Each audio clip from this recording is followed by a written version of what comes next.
ठीक है।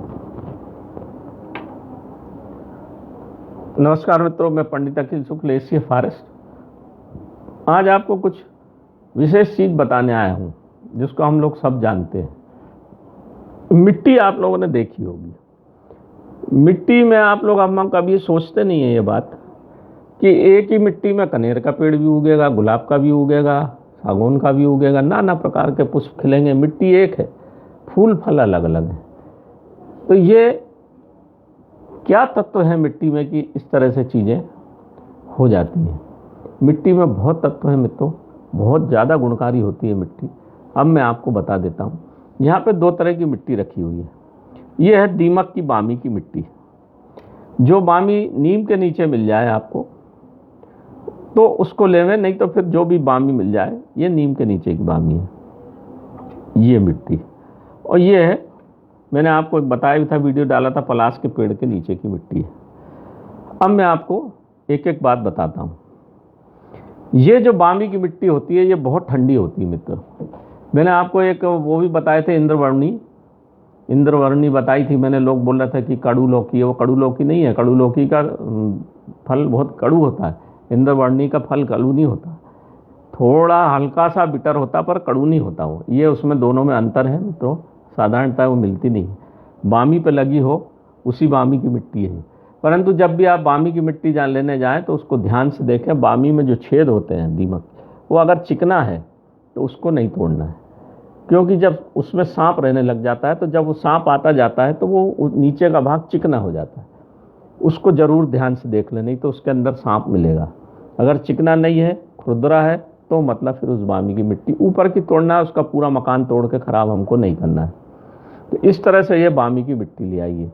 इस बामी की मिट्टी में इतनी खासियत, हम लोग तो लाते हैं इसलिए कि हमको नाना प्रकार की जो हम भस्म बनाते हैं तो उसके ऊपर लगाते हैं। ये तिलकती नहीं है मिट्टी, इतनी मजबूत होती है। और जब अपनी लार से बामी बनाती है दीमक, तो उसका जो केमिकल लार का मिलता है उसके साथ इसमें मिलकर एक तत्व ऐसा जाता है मित्रों। इससे स्नान करिए, सिर पे लगाइए। गर्मी के दिनों में अगर किसी को लू लग गई तो उसकी नाभि पर अच्छी लगा दीजिए, 5 मिनट उसको लटा दीजिए, उसके शरीर की पूरी गर्मी खत्म हो जाएगी, लू खत्म हो जाएगी। नाक से अगर उसके खून गिर रहा है तो इस बामी की मिट्टी को तुरंत पानी में डालिए, अच्छा गीला गीला लेप उसके माथे पे और सिर पे कर दीजिए, 5 मिनट में खून बंद हो जाएगा। एसिडिटी, गैस की जिसको हमेशा शिकायत रहती है, इस मिट्टी को पूरे शरीर में अच्छे ऊपर, आप पंचकर्म देखा होगा, मिट्टी बहुत करते हैं, ये वही मिट्टी पूरे शरीर में। इस मिट्टी को अच्छे से कम इतना थोड़ा सा ऊंचा कीचड़ जैसा आप उसको अच्छा लगा लीजिए। आधा पौन घंटा आप बैठिए, इसके बाद आप स्नान कर लीजिए। आपके जितने पोर हैं, ऑक्सीजन आपके पूरे शरीर के पोर से, नाक से तो ली जाती है, साथ में पूरे पोर से भी ऑक्सीजन जाती है। इसलिए नहाने के बाद आपको फ्रेश लगता है, हम बोलते हैं फ्रेश लग रहा है। पूरा पोर ऑक्सीजन लेने लग जाता है।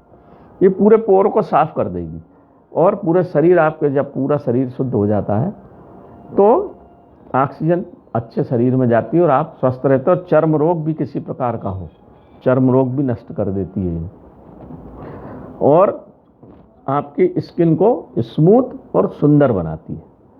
शरीर में, दिमाग में गर्मी रहती है लोगों के जो कंप्यूटर पे काम करते रहते हैं। इससे अगर सिर में लगा के स्नान, पहले मिट्टी का प्रयोग होता था, अब सब, मैं इसलिए तो बोल रहा हूँ पुरातन पद्धति पे आना पड़ेगा। क्यों पैसा बर्बाद करते हो पेस्टिसाइड, जमाने भर की चीज़ों पे, श्रृंगार की चीज़ें। और ये हमारे प्राकृतिक चीज़ें मिट्टी पर, उसमें लोग कहते हैं कि अरे मिट्टी से क्यों लगाए, मिट्टी वो लगाए, पंचकर्म में दे आएंगे 40-50 हज़ार रुपये, पर खुद लगाएंगे तो लोग बोलेंगे कि ये तो पुराने ज़माने के लोग। ये एक सबसे बड़ी, हमारे एक संत हैं वो कहा करते थे, सबसे बड़ा रोग क्या कहेंगे लोग, सबसे बड़ा रोग क्या कहेंगे लोग। इसको सूत्र बना लीजिए, जिसको जो कुछ कहना है कहो, हमको कोई लेना देना नहीं, हमें तो जो करना है वो हम करेंगे। ये मेरे जीवन का भी सूत्र। मैं किसी से न डरता, न मेरे किसी से कोई फर्क पड़ता। तुमको भैया जो करना करो, निवेदन है तुमसे, हमें जो करना है वो तो हम करेंगे। ये सूत्र बना लो आप तो सुखी रहोगे। तो ये इतने काम की मिट्टी बामी की है। नाक से खून गिर जाए, शरीर में गर्मी हो, एसिडिटी हो, गर्म लग रहा हो, लू लग रही हो, बाहर से आके नहा लो तो आपको ये सब बढ़िया हो जाए। अब ये पलाश की मिट्टी, मैंने आपको जो पलाश का वृक्ष दिखाया था मित्रों, वो उसके पहले वहाँ बहुत बड़ा एक पलाश का वृक्ष था जो कोई खोद ले गया जड़ से। तो आप तलाई देख रहे थे ना, वहाँ था। तो मेरे दिमाग में आया कि यार क्या है, पलाश दूसरी जगह लगता है तो वो पीले रंग का हो जाता है, सफ़ेद नहीं होता। तो लगभग 25-26 साल पहले मैंने एक बीज वहाँ रोप दिया था। फिर वहाँ से मेरे को खबर आई कि आपका, मैं तो भूल ही गया था, उसमें फूल आया है। तो ये फूल मैंने लाया था, ताज़े फूल ये नीचे गिर गए थे। ये देखिए सफ़ेद ही फूल हैं, ये बिल्कुल सफ़ेद पलाश के फूल हैं, ये सब ताज़े हैं, ये अभी इसी वर्ष के हैं ये। तो ये उसके नीचे की मिट्टी लिया है। पलाश के नीचे की मिट्टी भी बहुत काम की मित्रों, क्योंकि उसी मिट्टी में सफ़ेद पलाश फूलता है। सब जगह सफ़ेद पलाश नहीं होता, पीला हो जाता है। तो अभी 5 जून के बाद से चंद्रग्रहण पड़ेगा, फिर सूर्यग्रहण पड़ेगा, फिर एक चंद्रग्रहण पड़ेगा। 2 चंद्रग्रहण के बीच में एक सूर्यग्रहण पड़ेगा। तो आपको करना क्या है, सफ़ेद पलाश की मिट्टी वैसे तो हम इसमें सब मिला के देते हैं पाउडर, परंतु आप उसमें थोड़ा सा कचरा सफ़ेद फूल का, पलाश का, मिट्टी का और ये सब मिट्टी को मिला लीजिए। इसी में आप सफ़ेद अकाव मैंने बताया था, वो भी सूखा हुआ फूल मिला लीजिए। और चाहे चंद्रग्रहण हो चाहे सूर्यग्रहण हो, उसमें सुबह बैठ के तैयार करके रख लीजिए। और एक गणेश जी की प्रतिमा जैसी बने, आड़ी टेढ़ी जैसी बने, बस उसका ध्यान रखना कि उसका सूंड जो है हमारी तरफ, सीधे हाथ तरफ रहे। एक गणेश जी की प्रतिमा बना लो और वहाँ स्थापित कर दो। 2 दिन में सूख जाएगी, तड़कती नहीं है मिट्टी। और फिर उसके बाद उसको पूजा स्थान पर रख दो। ये इतने काम का तांत्रिक प्रयोग है मित्रों। आपके घर में सुख, शांति और लक्ष्मी सब आने लगेगी। घर के विघ्न विनायक है ही गणपति, सफ़ेद पलाश लक्ष्मी, ब्रह्म वृक्ष है। ये सब चीज़ जब मिल जाती है तो ये बहुत दिव्य चीज़ तैयार हो जाती है। उसी दिन आपको लाना, आप अगर नहीं बना सकते उस दिन तो फिर कभी भी बना लो, कोई दिक्कत नहीं। पर सामान कम से कम चंद्रग्रहण, सूर्यग्रहण और इसके बीच में आए, और अगर तभी बने तो बहुत अच्छा, नहीं तो फिर कोई शुभ नक्षत्र हो तब बना लो। तो ये सफ़ेद पलाश की मिट्टी के गणपति जो बनते हैं, आपने देखा होगा, उसका नाम ही पल आस, आस को पालने वाला। उसके नीचे के आप पेड़ देखेंगे खूब बढ़ेंगे, खूब फसल बढ़ती है उसके नीचे, बिजली नहीं गिरती, वज्रपात नहीं होता। आपके घर में रहेंगे तो वज्रपात नहीं होगा, कोई बीमारी आजारी का प्रकोप नहीं होगा। ये इतने काम की चीज़ है मित्रों।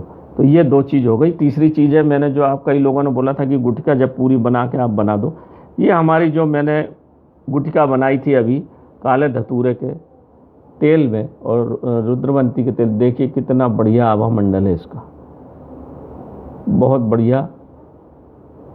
और ये इसमें सफ़ेद पलाश की 2 गुड़िया लगे हुए, इस तरह से हम बना के देते हैं लोगों को। ये है, अलग ही दिखती है, एकदम चिकनी और वजनदार, और इसका आभा मंडल एकदम अलग है। हल्का सा पीलापन है, ये परमानेंट पीलापन है। आप जो कापर की बनाते हैं, पानी में डाल दो फिर निकाल दो, वो स्वर्णा रंग आ जाता है, वो कापर आपर की काम की नहीं होती। जो चीज़ मेहनत से बने वो काम की होती। तो ये इस तरह से गुटखा का निर्माण हम करते हैं मित्रों। ये कई 2-3 चीज़ें थी, तो मैंने आज आपको ये बता दी। ये सफ़ेद पलाश, पार्वती और ये शिवंश, इसका ओरा बहुत ज़्यादा है, इसका प्रभाव बहुत ज़्यादा है। जैसे जैसे चीज़ें ज़्यादा बनाएंगे, मेहनत करेंगे, तो उनका प्रभाव बढ़ता है, और उसी के अनुसार उसकी फिर कीमत भी निश्चित होती है। खैर ये तो अनमोल चीज़ है, इसकी तो कोई बात ही नहीं कर सकते। जो जानते हैं वो जानते हैं। बाकी कई कहते हैं भू विकसित पारा, रे जो खुद ही भूखा पारा है वो तुमको क्या देगा, उससे कोई मतलब नहीं, जब तक कि वो संतुष्ट पारा ना हो जाए, शिव तुल्य नहीं हो जाए, शिव ना इधर ना उधर, शिव तुल्य हो जाए, पारे को शिव तुल्य कर दीजिए, तब वो शिवंश उसमें आता है। और तब हम इसको उबाल के कभी नहीं पीना चाहिए मित्रों, पानी में डाल के कभी नहीं पीना चाहिए। मैं बिल्कुल नहीं बोलूँगा ये बात, जो चीज़ पानी में डाल के पीना पड़े फिर वो चीज़ काहे की, जो जिसका प्रभाव गले में धारण करने से हो वही काम की चीज़ है। उसका प्रभाव ही इतना रहता है कि पीने की ज़रूरत नहीं, धारण करने से ही आपका सब कुछ हो जाए। हाँ, जो शिव रखते हैं शिवलिंग, उसका जो हम शहद, दूध, घी जो चढ़ाते हैं, उसका आचमन करा जाता है। वो पानी में रख के, गिलास में रख के ऐसा नहीं पिया जाता, ना उबाल के, ना गर्म दूध में। ये सब गलत बात है मित्रों। मेरे को जितना ज्ञान है उसके अनुसार से ऐसा कहीं शास्त्र में नहीं वर्णित है, और कभी नहीं करना चाहिए, क्योंकि पता नहीं कैसी बनी है, क्या बनी है, नुकसान हो जाए। बिल्कुल नहीं करना चाहिए। मैं किसी को सलाह नहीं देता। बहुत लोग पूछते हैं, मैं कहता हूँ भैया मैं नहीं कर सकता, जिसने आपको बताया उसी से आप पूछें। तो नमस्कार मित्रों, मैं पंडित अखिल शुक्ल, ACFRS। कुछ थोड़ी सी बातें मित्रों आपसे करना था। आपको मैं मित्रवत मानता हूँ, सभी मेरे, आप जितने भी जो देखते हैं मेरे सभी परिवार के सदस्य हैं। आप सबको मैं अपना परिवार का सदस्य मान के जो मेरे मन में होता है मैं बता देता हूँ। मैं ज़्यादा ज्ञान नहीं है, मैं बहुत अल्प ज्ञानी हूँ, पर जो कुछ मुझे पता है निवेदन आपसे कर देता हूँ। आप देखें, पसंद आए तो अच्छा है, ना पसंद आए तो आपकी मर्जी। नमस्कार मित्रों, मैं पंडित अखिल शुक्ल, एशिया फॉरेस्ट।